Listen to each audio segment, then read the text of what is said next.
Tonight is Feed the Rattlesnake night. Rattlesnakes are hungry. You just gotta be really careful when you're feeding rattlesnakes. You know, we keep rattlesnakes, live rattlesnakes, for a lot of movie work and photo shoots and things of that nature. And you always have to be careful. So we always use long tongs, we use glass as shields, and we're really careful. It is fascinating watching rattlesnakes eat. I mean, I don't care who you are. When you watch a rattlesnake eat, it is amazing. You gonna feed the snake a GoPro? I'm gonna feed this snake a GoPro. If you're wondering about the chirping, it's because the chickens are currently in here. It's a little cold for them, they're a little small, so they get to hang out with the reptiles.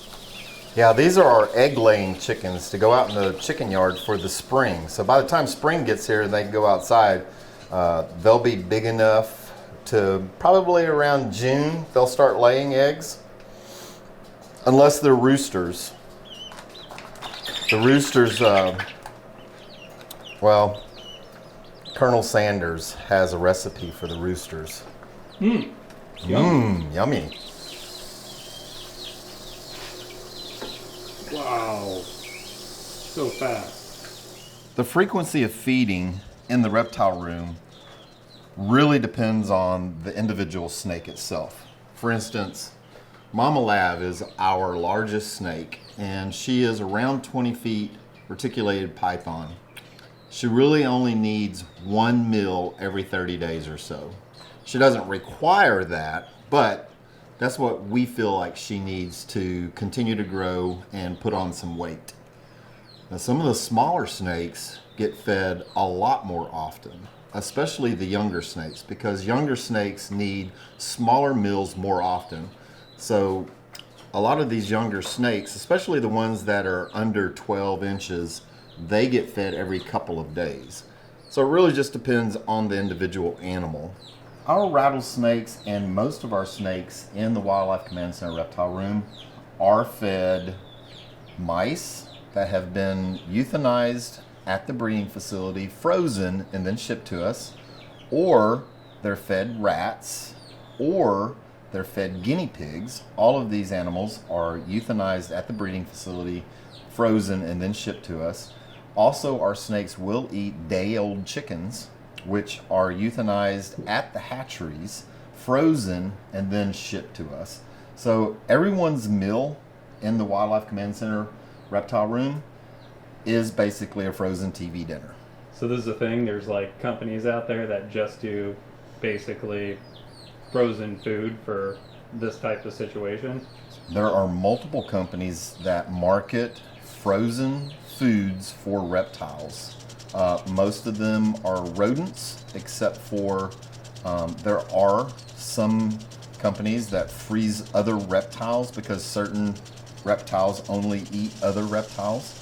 And also the poultry industry has absolutely no use for male chicks that hatch out.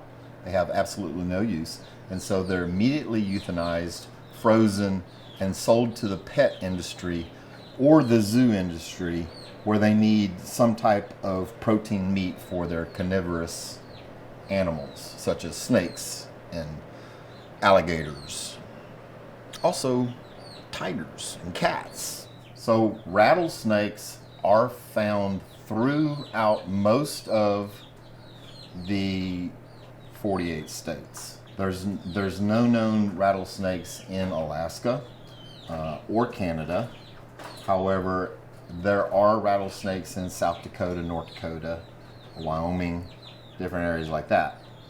If you don't like rattlesnakes, do not move to Arizona, because of all the states in North America, Arizona has the most rattlesnakes population-wise, and they have the most species, individual different species of rattlesnakes. They have 13 different species of rattlesnakes in Arizona. So if you don't like rattlesnakes, don't move to Arizona. I think you may have just sent me a graph, but Arizona has the most poisonous animals, I guess, in any state in the country. I believe that. The most toxic? Yeah, and then Texas was like close in a second as well. Yeah, because Arizona's got centipedes, They've got tarantulas and they have scorpions of all nature. And they've had Gila monsters. Go to Arizona, they said. It'd be fun, they said. Nothing could go wrong, they said. You know, if you're in Arizona and you find some snake eggs, there's one sure way of knowing that they will not hatch into rattlesnakes. And that's armed with the knowledge that rattlesnakes don't lay eggs at all. Rattlesnakes don't lay any eggs. Is that with all venomous snakes? No, it is not. It is the venomous snakes of North America except the coral snake. The coral snake lays eggs. Right underneath their eye to the front of their nose, they have these really deep pockets. And those are heat-seeking pits. They are considered pit vipers. And so they use those pockets to sense infrared signatures. And when they're hunting at night, they use that to be able to hunt their prey down, strike, and then they use their Jacob's organ to trail to wherever the prey item goes to die.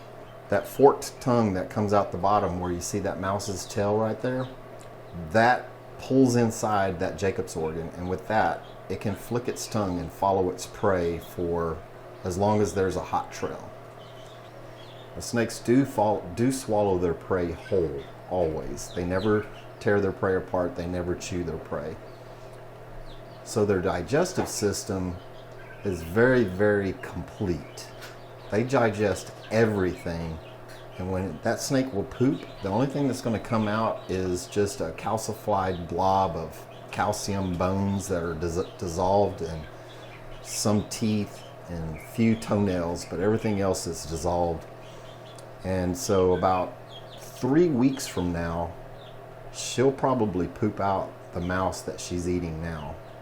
You'll also notice that the pit vipers have slitted eyes. Their pupils are slitted, and that's because they are quite nocturnal. And at night, that pupil will open up and it'll be completely black. It'll be so open. And that allows them to see very, very well at night. And then add in the heat-seeking abilities. They're a pretty formidable predator. But I find snakes extremely fascinating. They're just unworldly. Oh yeah, they're very mysterious. Lots of mystique. In general, she's a really good eater. So she typically eats pretty well. A little lower. Oh, wow. So one of the things that makes rattlesnake venom so dangerous is because it's a hemotoxin. That means it breaks down tissue at the cellular level. It turns your skin, your muscle, and your bone into mush. As soon as she gets past her defensiveness, she'll be like, oh, there's food right here. Maybe I should just eat it. What rattlesnake is this? So she is a Western Diamondback, but the color pattern is considered a caramel. We've got another one that's a really good eater, but she's a lemon. She's much yellower in nature. Is that yawning like a pre-eating thing? She's resetting her jaws. When she struck at the mouse, she messed up the alignment of her fangs. And so when they yawn like that, they reset the way the fangs are set, or sitting. Right in that GoPro right now. Yeah, I know, isn't that cool? Whoa, that's going to be intense. Holy cow. Literally licking it. She's trying to figure out if that's the mouse. Now, if the snake eats the GoPro, what are you doing? Well, I don't think she can eat it. But she's fixated on the GoPro because it's black. And she just doesn't understand that it's not the mouse.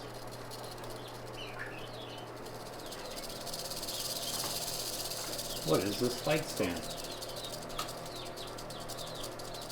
Whew.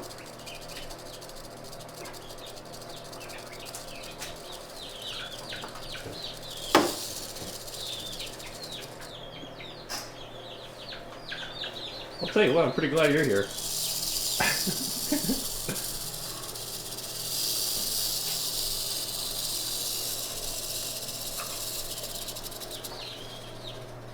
See that fang coming out the side there? Yeah. Isn't that cool? So when they're not using the fangs for envenomating their prey, they use them to push the prey into the back of their gullet. Oh, here's another fun fact. The snake population grows tenfold in August and September every year. So if you have 1 million snakes in July, when you get to the end of August and the first part of September, there are 10 million snakes. That's just when they give birth? That's when they give birth and hatch. So many snakes give birth and hatch at the same time. The birthing takes place first in early August. The hatching takes place later in August and early September. So I know you're Bare Hands Beran, but you're not doing any free handling with these bad boys. No, I draw the limit at being foolish with venomous snakes. There's no reason to freehand venomous snakes. And, you know, so many people count on me to do the right thing, but also to be healthy, to run the company. And a snake bite is a really, really unnecessary bad thing. Like a snake bite is really, really bad. You're incapacitated for a while. So no Bare Hands Beran when it comes to venomous snakes. Just unnecessary. Right there.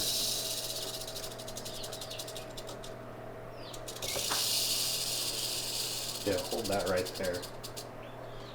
The rattlesnakes that we have, except for one, are relatively young.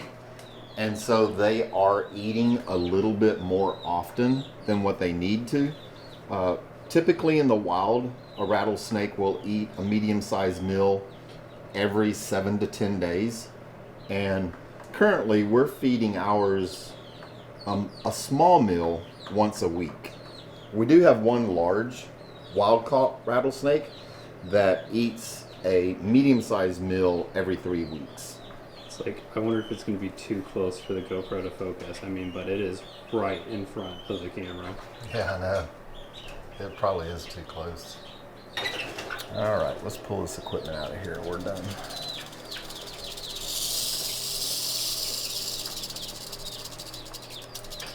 Oh, there's a strike.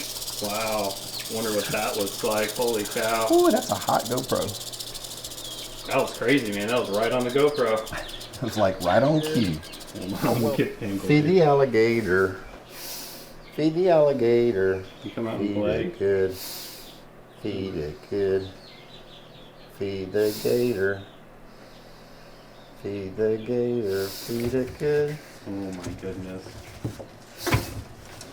Do the alligators have a similar digestive system than the snakes? Even more dynamic.